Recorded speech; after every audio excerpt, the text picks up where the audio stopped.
A maconha está secretamente tornando os atletas melhores de maneiras que o esporte se recusa a admitir. Já foi vista como substância que melhora o desempenho e recurso de recuperação, mas autoridades a consideram uma ameaça a tudo o que a competição representa. Atletas seguem punidos por uma substância que muitos cientistas consideram alternativa mais segura aos opioides prescritos há décadas. O debate é antigo, mas ganhou força nas últimas temporadas após um incidente chocante reacender o tema. Agora, isso está forçando uma análise mais profunda sobre o que realmente está acontecendo por trás das proibições e sobre a ciência em torno da cannabis no esporte de elite.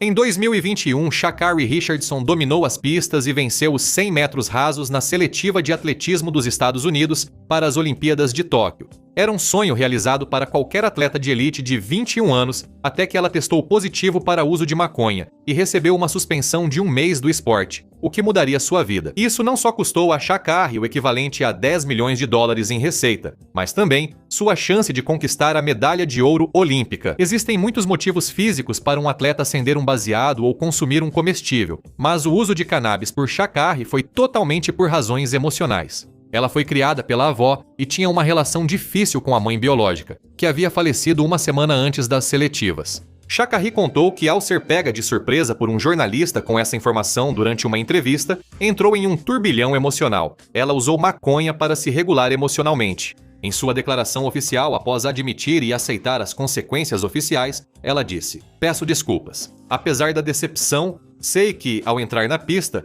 não represento só a mim, mas toda uma comunidade que me apoiou e demonstrou muito amor.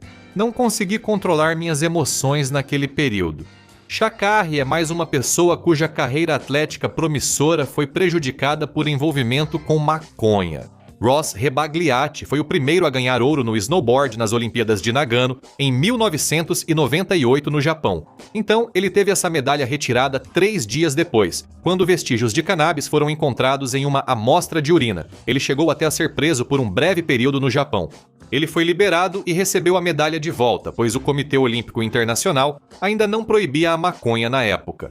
A cannabis foi adicionada à lista de substâncias proibidas em 2004, quando a Agência Mundial Antidoping, ou WADA, assumiu a responsabilidade por compilar a lista internacional de substâncias proibidas. Ela ficou conhecida na mídia como regra de Ross Rebagliati. O Código Global da WADA dita as regras sobre drogas no esporte, e tanto a USADA quanto o Comitê Olímpico e Paralímpico dos Estados Unidos são signatários. O uso de substâncias viola o que a WADA gosta de chamar de espírito esportivo, o pilar central de toda a sua política antidoping. Mas afinal, o que exatamente é o espírito esportivo? De acordo com a WADA, é a celebração do espírito humano, do corpo e da mente, e se reflete na ética, no jogo limpo e na honestidade, na saúde e no respeito às regras e leis. Para preservar esse espírito, a maconha está na mesma lista que substâncias que melhoram muito o desempenho, como esteroides anabolizantes e hormônios peptídicos de crescimento. Mas será que deveria? Provavelmente não, de acordo com as próprias pesquisas da WADA.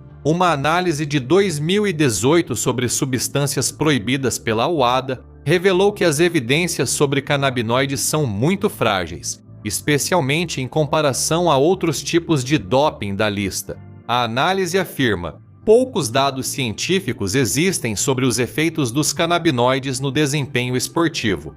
Isso indica que não há provas de que os canabinoides melhorem o desempenho. Com base nas pesquisas, o efeito de melhora de desempenho da maconha é ainda menos comprovado do que o de tomar uma lata grande de energético Monster antes de uma prova. Isso indica que um dos principais órgãos reguladores esportivos baseia regras globais sobre maconha mais em impressões do que em evidências concretas. Logo, esse único dado começou a abrir brechas na lógica da WADA aqui. Então, se a base aqui não é realmente a ciência moderna de doping de ponta, de onde vem a ideia da WADA sobre o espírito esportivo? Atletas da Grécia Antiga usavam drogas que hoje poderiam hospitalizar corredores e levantadores de peso de hoje. Até mesmo o termo doping disse que vem da palavra holandesa doop, um tipo de suco pegajoso de ópio do qual os gregos antigos não se cansavam. Embora as organizações vejam com nostalgia tempos em que o espírito esportivo predominava, Olimpíadas e competições sempre foram comerciais, até na antiguidade. Naquela época, havia grandes prêmios em dinheiro, nada era deixado ao acaso, e várias substâncias de plantas e animais estavam disponíveis para uso. O antigo médico grego Galeno documentou que atletas profissionais tomavam uma variedade de estimulantes e outras drogas para se manterem em ótima forma. O campeão da corrida, em 668 a.C., mantinha a energia alta com uma dieta de figos secos. Era comum atletas tomarem um composto de cogumelo chamado ambrosia para manter a vantagem atlética. Alguns passavam dias comendo só carne ou recorriam a poções de vinho e corações de animais. Vale lembrar que os antigos gregos podiam ser ainda mais estranhos e desonestos para obter vantagem sobre os concorrentes. Arqueólogos acharam provas de que atletas e seus apoiadores tentavam amaldiçoar adversários para que perdessem. Tábulas de maldição de chumbo foram achadas em locais de prática esportiva.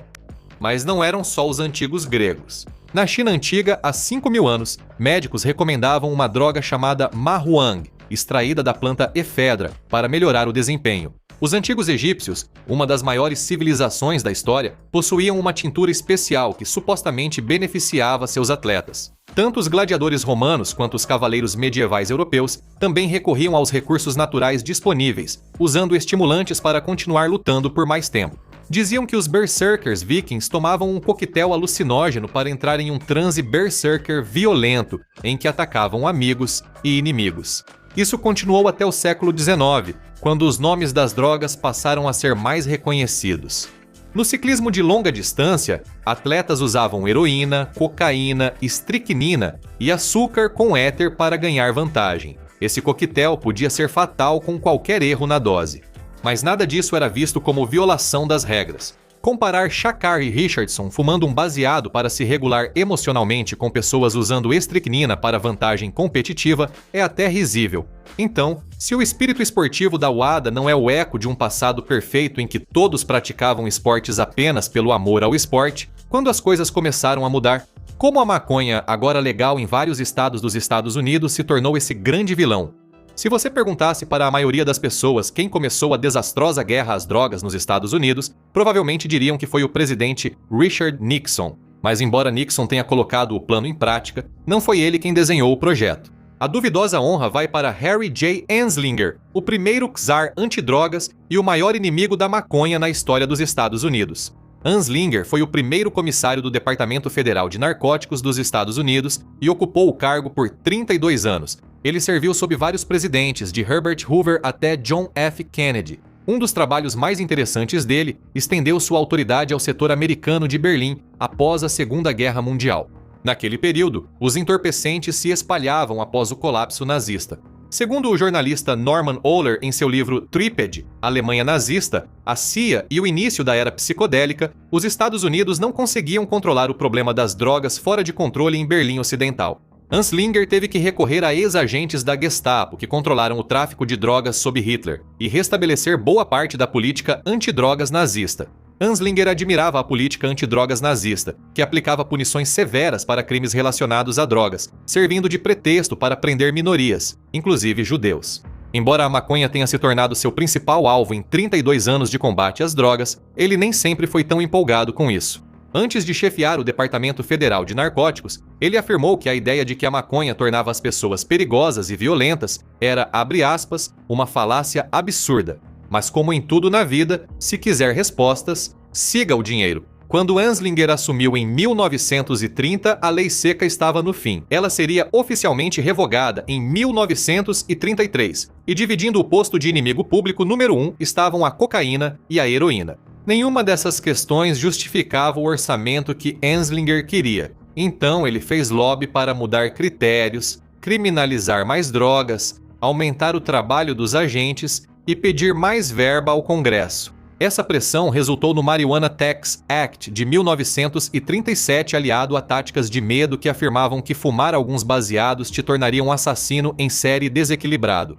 Anslinger afirmou em um infame discurso no rádio que a juventude americana estava, abre aspas, escrava desse narcótico, mantendo o vício até se deteriorar mentalmente, enlouquecer, recorrer ao crime violento e ao assassinato. O garoto propaganda do frenesi anti-maconha de Anslinger foi o jovem problemático Victor Licata. Ele ganhou fama como o matador dos sonhos após matar sua família com um machado em 1933, O sensacionalismo dos tabloides espalhou rapidamente a ideia de que Licata, viciado em maconha, foi levado à loucura violenta pela erva, resultando em sua onda de assassinatos. Na verdade, ele era um homem muito doente, com um histórico familiar de doenças mentais, mas Anslinger nunca deixou a verdade atrapalhar sua propaganda eficaz. O pânico moral gerado por um crime horrível como esse pode fazer você lembrar do incidente do canibal de Miami em 2012. Foi quando Rudy Eugene surtou e atacou um idoso sem teto chamado Ronald Popo, antes de ser morto a tiros pelos policiais que chegaram ao local. Na época, circulou amplamente na mídia que o ataque foi motivado pelo uso, por Eugene, da droga sintética conhecida como sais de banho. Isso gerou outros boatos sobre a droga. Na verdade, só foi encontrado um pequeno traço de maconha no sistema de Eugene, mas, diferente de Harry Anslinger, não acreditamos que isso tenha relação com o ataque. Anslinger consultou 30 cientistas para saber se a maconha era perigosa ao público.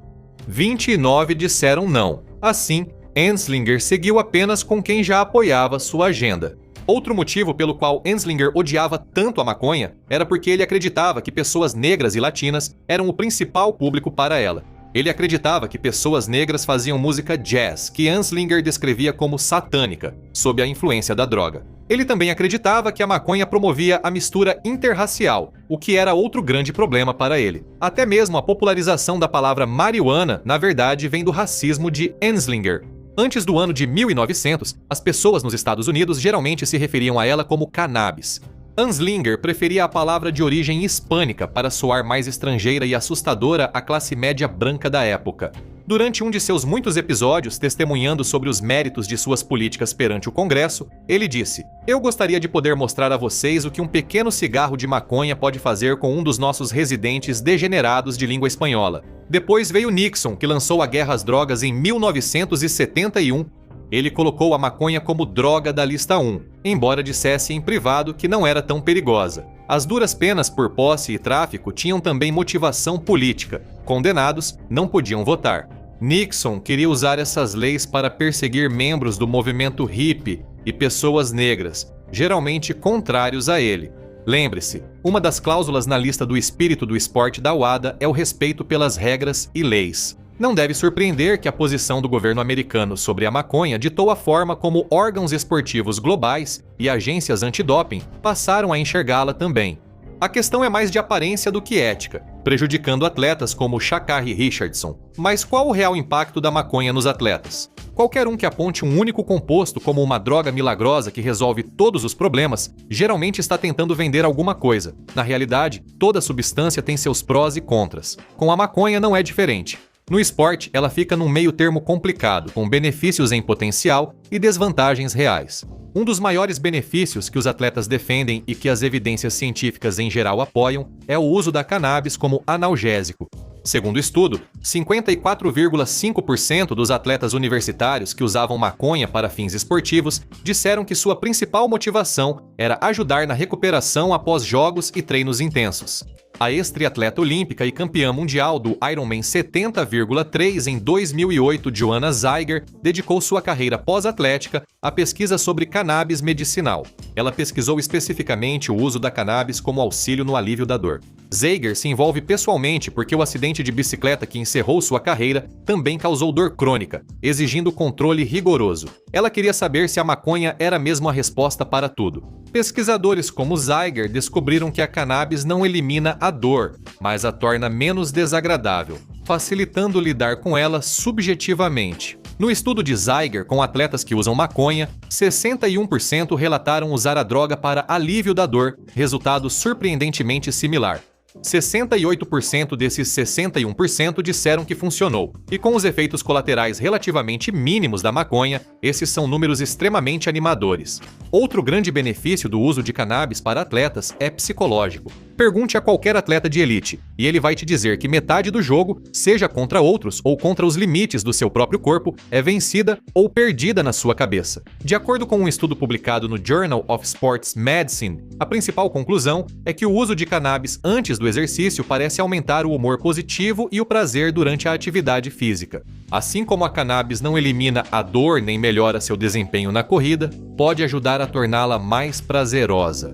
Os efeitos variam conforme dose e intensidade, mas para muitos, O efeito ansiolítico pode aliviar o esforço. Ela pode fazer com que a resistência pareça mais fácil de lidar, mesmo quando as exigências físicas continuam exatamente as mesmas. Mas quando se trata de como você vai se sair na pista ou no campo, o título do New York Times resume bem. A ciência não sustenta a ideia de que a maconha melhore o desempenho de atletas. Pelo impacto imediato da maconha no esforço máximo e na coordenação, e pelos riscos à saúde pulmonar a longo prazo quando fumada, fica claro que ela não se compara a estimulantes ou esteroides. Então, onde isso nos leva? Independentemente da opinião dos órgãos reguladores, mais atletas de alto nível estão usando maconha e relatam melhora no desempenho. Matt Barnes, que foi campeão da NBA com o Golden State Warriors em 2017 e passou 14 temporadas jogando basquete profissional, disse: "Em todos os meus melhores jogos eu estava medicado.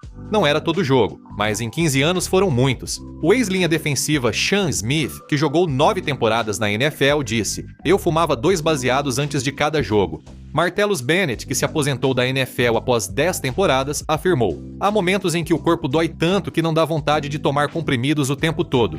Isso começa a afetar seu fígado, rins e afins."